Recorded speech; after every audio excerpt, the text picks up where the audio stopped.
Bien, bonjour à toutes et à tous. Nous allons donc reprendre cette aventure sur les chemins de la vérité en finissant la première partie concernée au Père Henri Boulade de la paroisse d'Alexandrie et ayant travaillé aussi, œuvré plutôt, au Canada. J'en profite pour remercier ceux qui m'ont mis 4 pouces j'aime à la fin de la vidéo numéro 4, puisque là nous sommes maintenant à la vidéo numéro 5. Cela fait bien plaisir de voir que cette lecture qui a été longue, ce travail de recopiage, puis de composition d'un PowerPoint, puis enfin d'une vidéo, est apprécié. Et bien, je souhaite qu'il va en être de même, je pense, de ce qui suit. Nous finissons le Père Henri Boulade. Voilà. Vérité. Tout est grâce, tout est gain. Tout, tout. Pour qui sait voir, tout est bénéfique à l'être humain. Autre citation. Nous pouvons changer le monde. Il suffit de croire en soi. Très belle citation. Nous pouvons changer le monde. Il y a tellement de citoyens qui déjà pour le combat social, renoncent complètement, ne vont même plus voter. Et sous l'aspect religieux, évidemment aussi, nous pouvons changer le monde. Il suffit de croire en soi d'abord. Voir la citation plus haut qui vous dit que Dieu nous connaît bien avant la naissance, bien avant que le ventre de notre mère nous ait portés, et donc qu'il faut être heureux de cela. Vérité, suite. La foi n'a pas d'autre justification qu'elle-même. Oui, oui. Voir la fameuse profession de foi de Saint Pierre, Matthieu. J'ai relevé l'expression rien d'humain, je ne peux pas vous dire plus, mais la foi est d'origine divine. Son évidence est intérieure, ça c'est certain. C'est une affaire entendre qu'il y a des oreilles, avait dit le Christ, donc c'est personnel. Ensuite, cette citation, pour briller, il faut être lumière. Pour allumer, il faut être feu. Eh bien, soyons d'abord lumière. Il est plus facile d'être lumière que d'être feu. C'est un peu paradoxal cette citation parce que il faut commencer par allumer un feu pour avoir de la lumière. Bon, le père Henri Boulade là a écrit une phrase un peu complexe. Mais bon, brillons d'abord et allumons le feu ensuite. Donc, vie. Le détail de notre vie n'est pas décidé d'avance. C'est à nous de l'inventer. La totale liberté donc. C'est à nous de l'inventer.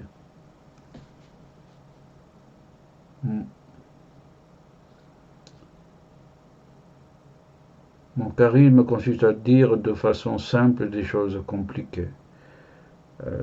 C'est un principe général, ça. C'est d'excellente pédagogie. Le bon pédagogue est celui qui enseigne, celui qui parle aux autres et celui qui simplifie pour être compris. Quand il y a des choses... il y a des choses qui peuvent être complexes, disons. Il y en a beaucoup qui sont simples. Par exemple, j'ai mis une sorte de pissenlit sur un sol crevassé, la fleur aride au milieu du désert. Voilà. Bon, pourquoi y a-t-il chez nous des fleurs jaunes, bleues, blanches et très peu de fleurs rouges? Voilà. Nous en avons fini Donc, avec le père Henri Boulade, dans les notes de lecture détaillées, nous passons au deuxième livre, celui rédigé par les disciples du sage hindou. Cette partie est d'André Comte-Sponville, un très grand philosophe français, de l'autre côté du désespoir, dans un ouvrage. Donc, de l'autre côté du désespoir. Vous avez là le compte rendu de ce livre. Introduction, d'abord, alors j'ai tout ordonné, j'ai tout reclassé comme toujours dans toutes mes notes de lecture. Tout est classé, tout est à sa place.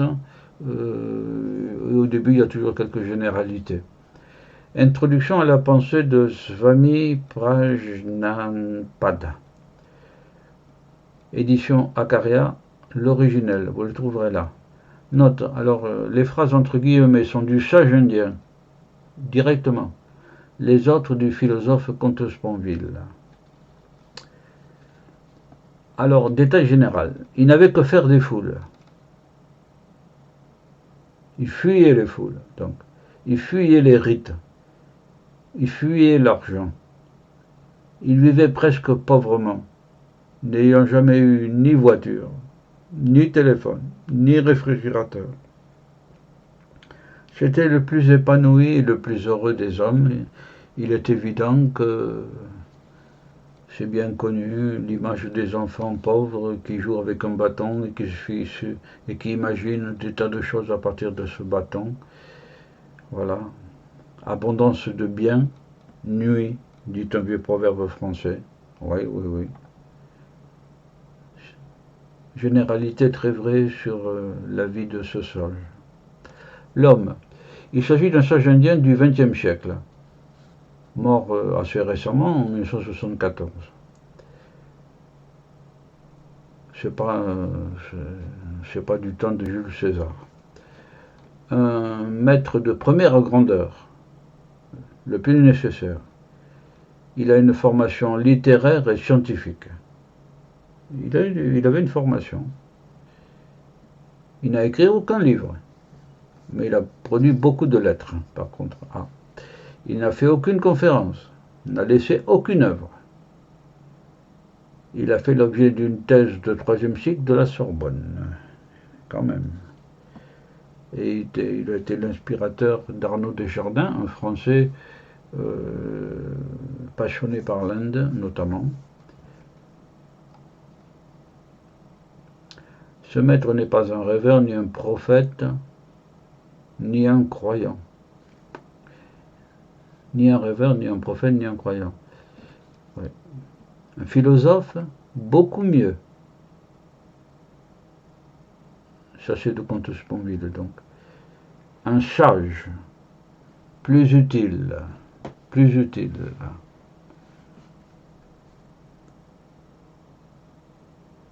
La photo que vous voyez là, c'est pas le philosophe, le sage dont on parle. Voilà. Mais c'est pour illustrer, c'est tout. Fondement. Opinion de Comte-Sponville. Ce maître inconnu que je me suis découvert. Oui, voilà. Un maître pour Comte-Sponville, qui déjà, lui, est à sa façon un maître, en philosophie notamment. Ce maître inconnu que je me suis découvert. Une image. L'archer vise la cible, mais c'est sa flèche qui importe. C'est la flèche qui touche le but, peut-être. Oui, oui. Alors, application sans doute, ce n'est pas l'espérance, mais l'acte. L'espérance, c'est peut-être l'arc, qui est tendu avec sa corde. Et l'acte, c'est peut-être la flèche. C'est une image. Oui, ça c'est plus clair. Oui doit être votre seule parole dans la vie. Il est plus facile de dire non. Oui, évidemment. Le petit bébé, quand il naît, souvent, rapidement dit non. Gna, gna, gna, gna. Oui doit être votre seule parole dans la vie. Oui. Joie d'être. Jouir et se réjouir, c'est la sagesse même. Et oui, plutôt que d'être triste, sinistre, déprimé, quand on peut échapper à la dépression, bien sûr. Déprimé, eh ben, c'est jouir et se réjouir, c'est la sagesse. On a dit tout à l'heure qu'il n'avait pas de voiture, il n'avait pas de frigidaire, il n'avait rien. Il était heureux dans un pays chaud. Un avec tout. Le sage ne connaît rien sauf une vérité. Il est un avec tout. Ça, c'est un principe bouddhiste. Je me suis beaucoup intéressé quand j'étais jeune au Zen. C'est un peu la même chose. À force d'être à l'intérieur de soi, au très fond de soi-même, on est en communion, paraît-il, avec l'extérieur. Euh, il y a une image, d'ailleurs, dans le Zen, autour d'un feu, le soir, des sages bouddhistes, Zen, qui sont autour du feu, et en méditation, et tout à coup, il y en a un qui bondit comme un ressort sur ses jambes croisées au début, enfin ses jambes repliées sous son corps, faut avoir de la musculature forte pour ça, et il écarte un brandon qui était prêt à tomber. Et ceux qui sont autour, les disciples, s'en étonnent qu'il ait pu prévoir ça. Et le sage répond, je suis un avec le feu. Bon, il est l'ami de toutes les créatures et n'est l'ennemi de personne. De toutes les créatures, hein. Depuis la coccinelle jusqu'à l'éléphant ou la baleine. Tiens, au passage, savez-vous que, voyons voir, la baleine et le dauphin sont sont la preuve que la nature s'est un peu trompée. Oui, oui, parce que, disons, euh, c'est déjà comme nous dans le hasard et la nécessité, ça.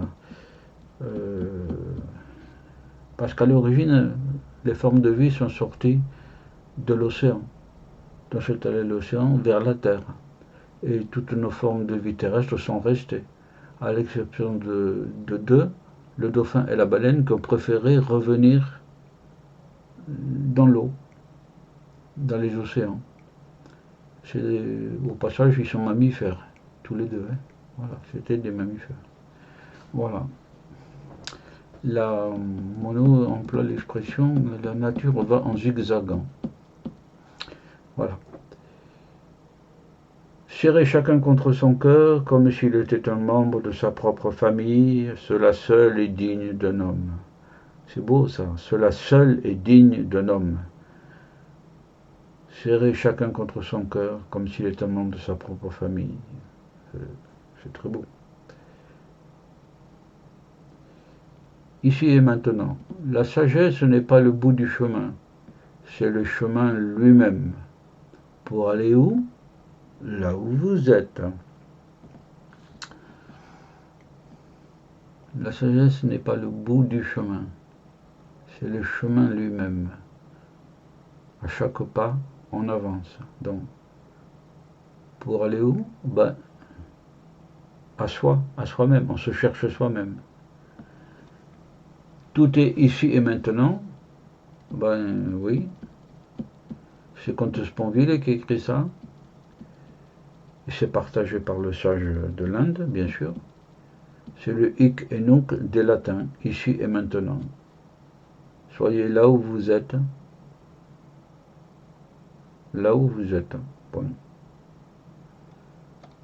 Soyez présent. Sans espérance. Alors ça, c'est un peu plus difficile à saisir. L'espoir est torture. Le désespoir, bonheur. Il y a un paradoxe là. Le désespoir, bonheur. L'espoir est torture. L'espoir et torture, ça se comprend plus, parce qu'on espère, et puis ça vient pas. Donc on est conduit à désespérer. Peut-être que l'espoir est proche du désespoir, d'ailleurs. Bon, ne faisons pas trop de philosophie. Voilà. En tout cas, voilà cette phrase du sage de l'Inde, entre guillemets. L'espoir est le plus grand ennemi de l'homme. Ne rien désirer, ne rien espérer. Voilà. C'est plus difficile à comprendre pour les Occidentaux.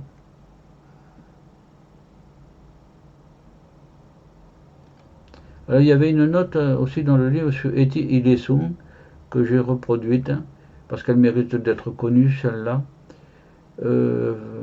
Et elle a un comportement qui est assez proche de ces principes. Voilà, nous allons voir ça. Il s'agit d'une femme juive morte à 21 ans au camp d'Auschwitz, une grande mystique qui a tenu un journal sans haine et sans colère, à Auschwitz, hein, directement.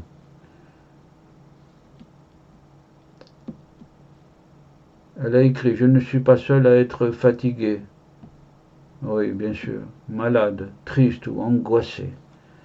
Je le suis à l'unisson de millions d'autres à travers les siècles même. À l'unisson de millions d'autres à travers les siècles.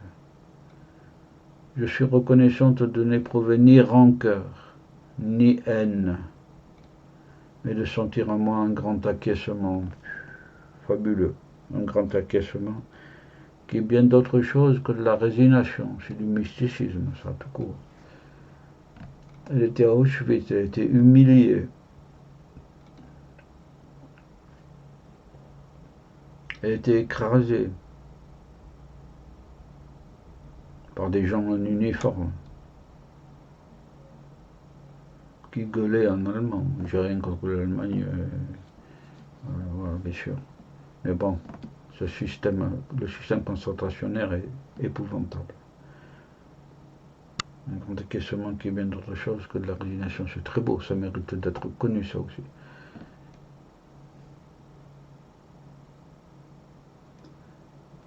L'époque est ce qu'elle est, à nous de la comprendre. C'est vraiment du mysticisme, ça. L'époque est ce qu'elle est. Oui, ça oui. Le XXe siècle, Auguste Comte et le positivisme de la fin du XIXe étaient convaincus que les progrès industriels et de la technique apporteraient le bonheur à l'être humain. Au XXe siècle, qu'est-ce qu'on a eu? La guerre de 14, la guerre de 39-45, les grandes concentrations, et puis des guerres interminables aussi d'Indochine, de Corée, tout ce que vous voulez. Bon, l'époque est ce qu'elle est, ouais. On ne saurait nous prendre nos retranchements les plus secrets, heureusement. Cette pensée vous donne un grand calme intérieur, c'est probable. On ne saurait nous prendre nos retranchements les plus secrets.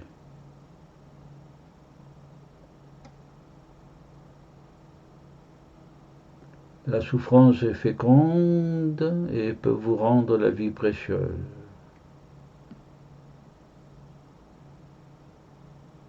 Qu'elle soit féconde, c'est très probable. Quand on souffre, on perçoit bien des choses. Et quant à rendre la vie précieuse, c'est pas obligatoire, ça. Il y a des gens qui se suicident parce qu'ils souffrent trop. Je ne pense plus en termes de projet. Ben, elle a dit plus haut, on l'a dit plus haut, le hic et nunc, ici et maintenant, on ne fait pas de projet. C'est la phrase bouddhiste. Là. Advienne que pourra et tout sera bien. Voilà. Ben, ça s'inscrit tout à fait dans la pensée bouddhiste. Advienne que pourra et tout sera bien. Vous trouverez tout ça dans Une vie bouleversée, journal, 1941-43, Paris, Seuil, 1985. Ça a été publié.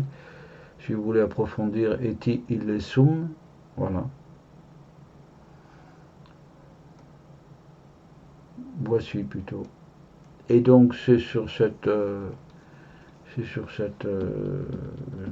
principes philosophiques mystiques et terriblement profonds que nous avons commencé à étudier la philosophie de ce sage bouddhiste.